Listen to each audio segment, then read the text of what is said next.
तो last episode के and पे हमने देखा था कि सिर्फ और सिर्फ लॉर्ड जोनी वहां पर जिंदा बचता है और बाकी के सभी लोग जो होते हैं वो मर जाते हैं और असैसिन जो होते हैं उसे कहता है कि अब तुम आगे बढ़ने वाले हो या फिर मैं आगे बढ़ के तुम्हें मार डालूं। फिर साथ ही वहां पर तीसरा असैसिन भी पहुंच जाता है और इसी के साथ ही चौथा पहुंच जाता है और पांचवा भी। तो वहां पर टोटल 5 असैसिन होते हैं जिन लोगों ने यहाँ पर इन्हें चारों तरफ से घेर लिया होता है। लॉर्ड जोन कहता है कि मेरे बचने के चांसेस बहुत ज्यादा कम है, ये लोग इतनी आसानी से मुझे बिल्कुल भी नहीं छोड़ने वाले। तो यंग मास्टर जोन वहीं पर घुटने टेक देता है और कहता है कि प्लीज प्लीज यहाँ पर मुझे मत मारो, मैं यहाँ पर एक मर्चेंट गिल्ड का यंग मास्टर हूँ, अगर तुम लोग मेरी जान बख्श देते हो तो मेरे फादर तुम्हें ढेरों सारा पैसा देंगे, तो इसी के साथ ही मैं तुम्हारे लिए कुछ भी करने को तैयार हूँगा। तो इसी के साथ ही वो बंदा जो होता है उसे कहता है क्या वाकई में तुम यहाँ पर मेरे लिए कुछ भी करने को तैयार होगे? तो वो कहता है हाँ मैं कुछ भी करने को तैयार हूँ। तो असैसिन जो होता है वहीं पर उसके सर में अपना अपना हथियार मारता है और उसे कहता है तो फिर यहाँ पर मेरे सामने मर जाओ, तुम्हें सिर्फ और सिर्फ इतना ही करने की जरूरत है। तो लॉर्ड जोन बेचारा जो खुश हो रहा था वो भी यहाँ पर अब मर जाता है। तो लॉर्ड जोन के मरने के बाद इसी के साथ ही वो असैसिन का लीडर जो होता है राइमी की तरफ देखता है और कहता है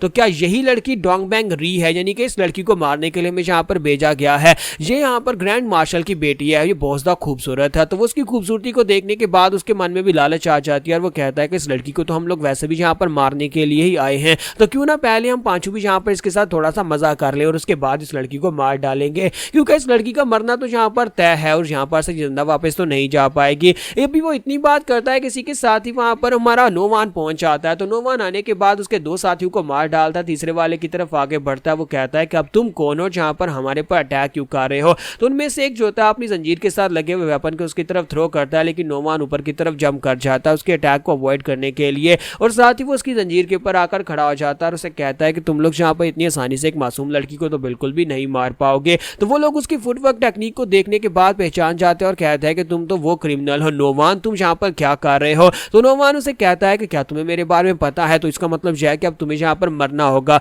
वरना तुम वापस जाकर जैंग मासू को इस बारे में बता दोगे। वो बड़ी तेजी के साथ उसकी तरफ आगे बढ़ता है और उसकी भी गर्दन काट देता है। तो नोवान जो होता है वहां पर जितने लोग होते हैं, जितने भी असैसिन्स होते हैं, उन सभी लोगों को मार डालता है और साथ ही वो खुद भी सोच रहा होता है कि यार मैं इस जगह के ऊपर क्यों, मैं इस लड़की को बचा क्यों रहा हूं, मुझे खुद भी समझ नहीं आ रही। प्राइमी भी इस बात से काफी ज्यादा हैरान होती है कि पहले यहाँ पर 4 यंग मास्टर्स, फिर यहाँ पर 5 असैसिन और अब यहाँ पर एक और बंदा आ गया जो कि यहाँ पर इन सभी लोगों को मार रहा है। क्या ये बंदा यहाँ पर उसकी मदद कर रहा है? तो वो परेशान खड़ी होती है कि क्या ये बंदा वाकई में उसकी मदद करने के लिए सब कुछ कर रहा है। तो नोवान वहां पर असैसिन्स के साथ फाइट कर रहा था और असैसिन्स जो होते हैं वो सोच रहे होते हैं कि ये कोई आम सा मार्शल मास्टर नहीं है, बल्कि ये काफी ज्यादा स्पेशल मार्शल मास्टर है, हमें इससे बचना ही होगा, क्योंकि हम लोग यहाँ पर अगर रुके तो हम लोग मारे जाएंगे। तो उनमें से जब आखिरी वाला मरता है तो उसके साथ जो एक होता है वो भागने की कोशिश करता है। तो वो कहता है कि यार तुम यहाँ पर ऐसा कर क्यों रहे हो, तुम तो हमारे साथ हो, फिर तुम यहाँ पर हमारे मिशन के बीच में क्यों आ रहे हो? तुम्हारा मिशन भी तो सेम ही था। और इसी के साथ ही नोवान जो होता है वहां पर उसके अटैक को भी ब्लॉक करता है और उस बंदे को भी, आखिरी वाले को भी मार डालता है और कहता है कि मेरा यहाँ पर इस सबसे कोई लेना देना नहीं और मैं तुम्हारे जैसा बिल्कुल भी नहीं हूं और मुझे इस बात का कोई आइडिया नहीं है कि मैं ये सब कुछ कर क्यों रहा हूं।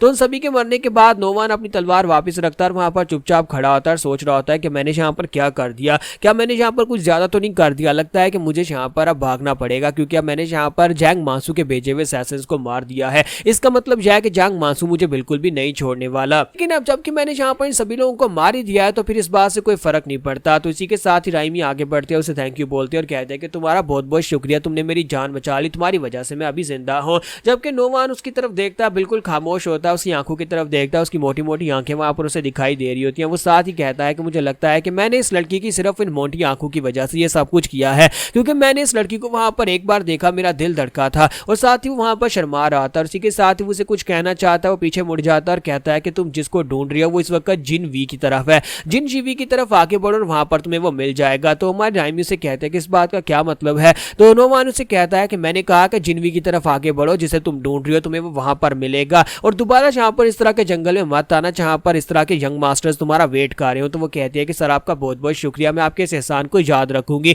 नोवान वहां से पीछे मुड़ जाता है और इसी के साथ ही राइमी वहां पर से पीछे मुड़ जाती है, जबकि नोवान वहां पर रुकने के बाद पीछे की तरफ मुड़ता और कहता है उम्मीद करता हूं कि तुम वहां तक पहुंच पाओगी, क्योंकि अगर तुम जिंदा रह पाई तभी तुम जिनवी तक पहुंच पाओगी और उस लड़के से मिल पाओगी जिसे तुम ढूंढने के लिए जा रही हो। तो यहीं पर से नेक्स्ट सीन जो होता है अंडरग्राउंड प्रिजन का दिखाया जाता है, जहां पर कुछ सोल्जर्स जो होते हैं वो अंडरग्राउंड प्रिजन में हमारे बेखा को लेने के लिए आते हैं। तो वो जेल के सामने आकर खड़े हो जाते हैं और आकर गार्ड्स जो होते हैं उनको हटाकर वहां पर दरवाजा खोलकर हमारे बेखा से कहते हैं कि जल्दी से उठ जाओ सोंगबेक, तुम्हारे ट्रायल का वक्त आ चुका है, इस वक्त तुम्हारी इंटेरोगेशन होनी है। तो सोंगबेक उनके साथ चल तो पड़ता है, लेकिन सोंगबेक भी हैरान हो रहा था कि रात के वक्त कौन सी इंटेरोगेशन हो रही है। चाहे कोई भी क्रिमिनल क्यों ना हो, सारी की सारी इंटेरोगेशन दिन के वक्त होती है, रात के वक्त कोई भी इंटेरोगेशन नहीं होती। तो वहां पर 5 सोल्जर्स होते हैं, 3 उसके आगे 2 उसके पीछे और वो सेंटर में उनके चल रहा होता है, सोच रहा होता है कि मुझे लगता है कि यहाँ पर इसमें कोई ना कोई तो गड़बड़ जरूर है, ये लोग मुझे मारने के लिए लेकर जा रहे हैं, मुझे लगता है कि ये लोग यहाँ पर ऑफिशियल सोल्जर्स नहीं है बल्कि ये लोग कोई असैसिन्स हैं जिन्हें यहाँ पर मुझे मारने के लिए भेजा गया है।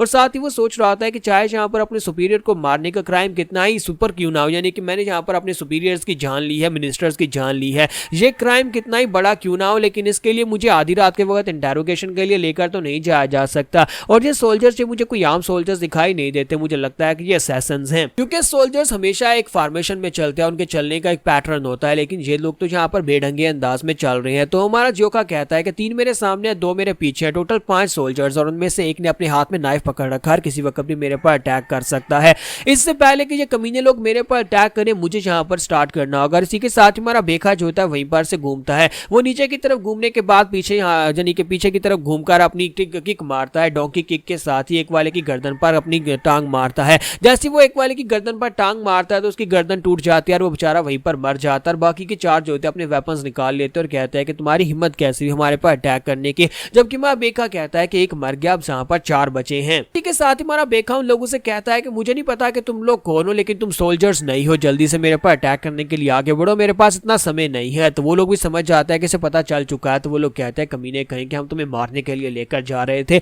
लगता है कि तुम इसी जगह के पर मरना चाहते हो और तुम्हें मरने की बहुत ज्यादा जल्दी है। और वो चारों बड़ी तेजी के साथ अटैक करने के लिए आगे बढ़ते हैं, लेकिन थोड़ी देर के बाद दिखाता है कि वहां पर ब्लड बिखरा पड़ा होता है, उनमें से एक दीवार के साथ पटक कर मर चुका होता है, जबकि दूसरा जो होता है उसकी गर्दन के ऊपर हमारा बेखा जो होता है वो बाइट मार रहा होता है, क्योंकि बेखा के हाथ बंधे होते हैं, इसी वजह से वो यहाँ पर उनको मारने के लिए अपने दांतों का इस्तेमाल कर रहा होता है। वहां पर उन चारों के अपने चारों की गर्दन के ऊपर वो काटता है और उनकी नसें काट देता है, जिसकी वजह से वो लोग मर जाते हैं। और उसके बाद हमारा बेखा उठकर खड़ा हो जाता है और कहता है तो फाइनली मैंने यहाँ पर इसको मार ही दिया। इसी के साथ हमारे बेखा को वहां पर मिनिस्टर की बात याद आती है। मिनिस्टर ऑफ रेवेन्यू ने उससे कहा था कि तुम भी यहाँ पर मरोगे और साथ में वो लड़की भी मरेगी। तुम्हारा बेखा कहता है कि मुझे उस कमीने को ढूंढना होगा, इससे पहले कि वो राइमी को मार डाले मुझे उसे ढूंढकर उसे मारना ही होगा। तुम्हारा बेखा जैसे वहां पर से जाने लगता है, इसी के साथ साइड के ऊपर से आवाज आती है, कोई कहता है कि तुम तो वाकई में एक जानवर हो, तुम्हारे बारे में फेमस हो गया था कि तुम्हें लिटिल वुल्फ कहा जा रहा था और तुमने भेड़िए की तरह इन सभी लोगों को काट दिया है। तो मिनिस्टर ऑफ रेवेन्यू खुद वहां पर आता है और उसके साथ उसके 2 बॉडीगार्ड्स भी होते हैं। तो वहां पर आने के बाद माँ बेखा उसे कहता है कि लगता है कि तुम्हें मरने की कुछ ज्यादा ही जल्दी है, मैं तुम्हारी तरफ ही आने वाला था, तुम्हें ढूंढकर मारने वाला था, लेकिन तुम खुद यहाँ पर आ गए हो मरने के लिए, ज्यादा अच्छी बात है। जबकि मिनिस्टर ऑफ रेवेन्यू से कहता है कि हालांकि मैंने लोगों को भेजा था तुम्हें मारने के लिए, लेकिन फिर भी मुझे चैन नहीं आया, इसी वजह से मैं खुद यहाँ पर तुम्हें मरता हुआ देखने के लिए आया हूँ। लगता है कि अब यहाँ पर तुम्हारा सर भी मुझे खुद ही काटना पड़ेगा, लेकिन तो पता नहीं तुम किस मिट्टी के बने हो कि तुम फिर से यहाँ पर सर्वाइव कर गए, तुम फिर से यहाँ पर बच गए हो। तो इसी के साथ मिनिस्टर ऑफ रेवेन्यू अपने गार्ड से कहता है कि जल्दी से आगे बढ़ो, मुझे इस लड़के को जिंदा चाहिए, यानी कि मुझे ये लड़का जिंदा चाहिए, इसे पकड़कर बंदी बनाकर मेरे पास लेकर आओ, मैं खुद यहाँ पर अपने हाथों से इसका सर काटना चाहता हूँ। तो यहाँ पर हमारी एपिसोड 20 का एंड होगा। नेक्स्ट एपिसोड में देखेंगे क्या हमारा बेखा इस सिचुएशन से निकल पाएगा या नहीं।